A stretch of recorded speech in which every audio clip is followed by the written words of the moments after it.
بسم اللہ الرحمن الرحیم. جو حسین بندوں کو خلق کر سکتا ہے وہ خود کتنا حسین ہوگا. کبھی سوچا ہے جتنی لذتیں لیتے ہو اور ان لذتوں میں مست ہو جاتے ہو، کھانے کی لذت، پینے کی لذت، نکاح کی لذت، گھومنے کی لذت، بچوں سے محبت کی لذت، بیوی کی محبت کی، ماں کی محبت کی لذتیں ہیں نا. بڑے عرصے کے بعد ماں کو دیکھتے ہو دل کو کتنا چین ملتا ہے. بچے کو جب سینے سے لگاتے ہو تو کتنی ٹھنڈک ملتی ہے. یہ لذتیں ہیں. سوچو جس نے لذت بنائی اور اس لذت میں لذت ڈالی وہ خالق کے لذت کیسا ہوگا. کبھی سوچا ہے وہ خالق حسن بشریت خود کتنا حسین ہوگا. لذت خدا بنا رہا ہے نا. امام فرماتے تو بندہ بڑا عجیب ہے. یہ عجیب ٹاپک ہے کہ جو لذت بنا رہا ہے بالکل تھوڑی سی لذت ہے، اس میں تو گم ہو جاتا ہے اور اسی لذت میں تو اس کی نافرمانی کرتا ہے. کہ کبھی تم نے سوچا ہے کہ اس نے اپنی اطاعت میں کتنی لذت رکھی ہوگی. کیونکہ وہ خالق لذت ہے نا. وہ لذت بناتا ہے اور اسی کی دی ہوئی لذت میں تو مست ہوتا ہے. اب سوچ اس نے اپنی اطاعت کی لذت میں خود کتنی لذت ڈالی ہوگی.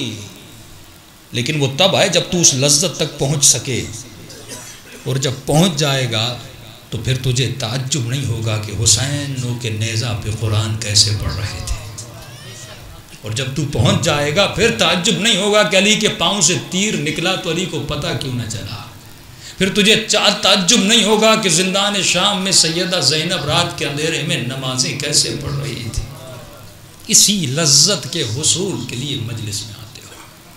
کربلا اسی لذت کا نام ہے. لذت عبادت، لذت قرب پروردگار عالم، لذت معرفت خدا. لیکن اے بندے یہ لذت ایسے نہیں ملتی. اس لذت کے لیے خود کو پاک کرنا پڑتا ہے. وجود کو، فکر کو، حرکتوں کو، ایکشنز کو جب پاک کر لو گے پھر اس لذت تک پہنچو گے. آئیے دلوں کو کربلا لے جائیں. یہ ذکر حسین بھی تو ایک لذت ہے نا. تھکتے نہیں ہو، ہر سال مناتے ہو، جلوسوں میں جاتے ہو، پیدل چلتے ہو، روتے ہو. کبھی سوچا یہ لذت کسی اور کو نہیں دی، آپ کو دی. یہ بڑی عجیب بات ہے.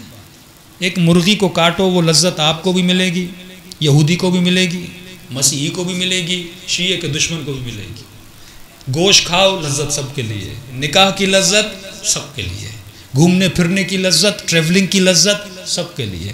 نیند کرتے ہو، نیند میں بھی اللہ نے سکون دیا ہے. کافر بھی سوتا ہے، یزید بھی، سب کے لیے ہے. لیکن ذکر حسین کی لذت صرف شیعوں کے لیے ہے. یہ بڑی نعمت ہے.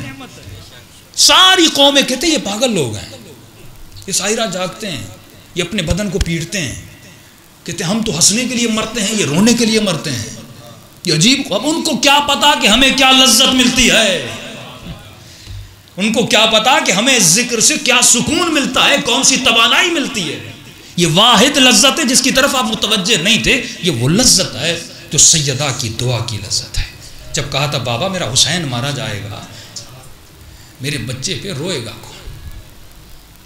جب سنا نا کہ تیرا بچہ اکیلا مارا جائے گا، تیرے بچے کے بچے مارے جائیں گے، تیری بیٹیوں کی چادریں چھینی جائیں گی، رسول خود بھی رو رہے تھے. کہا بابا پھر میرے حسین پہ کوئی رونے والا ہوگا. کہا اللہ ایک قوم بنائے گا، اللہ بنائے گا جن کے بچے تیرے بچوں پہ روئیں گے، جن کے جوان حسین کے جوانوں پہ روئیں گے، جن کے بوڑھے حسین پہ روئیں گے، جن کی عورتیں زینب پہ روئیں گی، جن کی بچیاں سکینہ پہ روئیں گی.